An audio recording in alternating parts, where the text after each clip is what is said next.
ನಮಸ್ಕಾರ ವೀಕ್ಷಕರೇ, ನಮ್ಮ ಚಾನೆಲ್ಗೆ ನಿಮಗೆ ಆತ್ಮೀಯ ಸ್ವಾಗತ. ಇವತ್ತಿನ ಚಿನ್ನ ಮತ್ತು ಬೆಳ್ಳಿ ಮಾರುಕಟ್ಟೆಯಲ್ಲಿ ಒಂದು ವಿಚಿತ್ರ ಸನ್ನಿವೇಶ ಸೃಷ್ಟಿಯಾಗಿದೆ. ಒಂದು ಕಡೆ ಬೆಳ್ಳಿ ಬೆಲೆ ಪಾತಾಳಕ್ಕೆ ಕುಸಿಯುತ್ತಿದ್ದರೆ, ಇನ್ನೊಂದು ಕಡೆ ಚಿನ್ನದ ಬೆಲೆ ಮತ್ತೆ ಏರಿಕೆಯ ಹಾದಿ ಹಿಡಿದಿದೆ. ಹೂಡಿಕೆದಾರರಲ್ಲಿ ಇದು ಗೊಂದಲ ಮೂಡಿಸಿದ್ದು, ಖರೀದಿದಾರರಿಗೆ ಇದು ಮಿಶ್ರ ಫಲ ನೀಡಿದೆ ಎನ್ನಬಹುದು. ಬನ್ನಿ, ಮಾರುಕಟ್ಟೆಯ ಈ ಬದಲಾವಣೆಗೆ ಕಾರಣವೇನು ಮತ್ತು ಇವತ್ತಿನ ನಿಖರ ಬೆಲೆ ಎಷ್ಟು ಅನ್ನೋದನ್ನ ಕಂಪ್ಲೀಟ್ ಆಗಿ ತಿಳಿದುಕೊಳ್ಳೋಣ. ಅದಕ್ಕೂ ಮುಂಚೆ ಈ ವಿಡಿಯೋಗೊಂದು ಲೈಕ್ ನೀಡಿ ಮತ್ತು ನಮ್ಮ ಚಾನೆಲ್ ಅನ್ನು ಸಬ್ಸ್ಕ್ರೈಬ್ ಆಗಲು ಮರೆಯಬೇಡಿ. ವೀಕ್ಷಕರೇ, ಇವತ್ತಿನ ಮಾರ್ಕೆಟ್ ಅನಾಲಿಸಿಸ್ ನೋಡುವುದಾದ್ರೆ, ಅಂತಾರಾಷ್ಟ್ರೀಯ ಮಾರುಕಟ್ಟೆಯಲ್ಲಿ ಚಿನ್ನದ ಮೇಲೆ ಸೇಫ್ ಹೇವನ್ ಹೂಡಿಕೆ ಹೆಚ್ಚಾಗಿದೆ. ಇದರಿಂದಾಗಿ ಚಿನ್ನದ ಬೆಲೆ ಇಂದು ಸ್ವಲ್ಪ ಏರಿಕೆ ಕಂಡಿದೆ.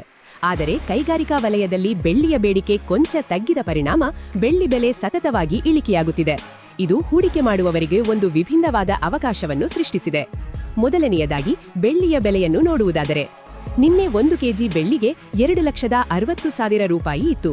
ಆದರೆ ಇಂದು ಅದು 2,55,000 ರೂಪಾಯಿಗೆ ತಲುಪಿದೆ.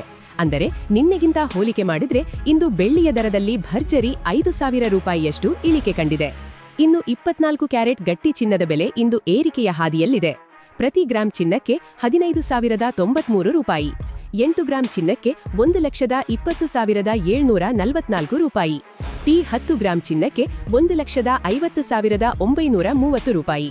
ನಿನ್ನೆ ಇದೇ ಚಿನ್ನ 1,50,280 ರೂಪಾಯಿ ಇತ್ತು.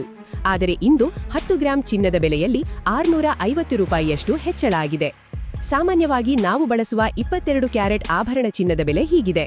ಪ್ರತಿ ಗ್ರಾಂ ಚಿನ್ನಕ್ಕೆ 13,835 ರೂಪಾಯಿ, 8 ಗ್ರಾಂ ಚಿನ್ನಕ್ಕೆ 1,10,680 ರೂಪಾಯಿ, 10 ಗ್ರಾಂ ಚಿನ್ನಕ್ಕೆ 1,38,350 ರೂಪಾಯಿ.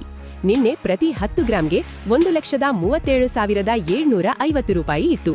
ಆದರೆ ಇಂದು 22 ಕ್ಯಾರೆಟ್ ಚಿನ್ನದ ಬೆಲೆಯಲ್ಲಿ 600 ರೂಪಾಯಿಯಷ್ಟು ಹೆಚ್ಚಳ ಆಗಿದೆ.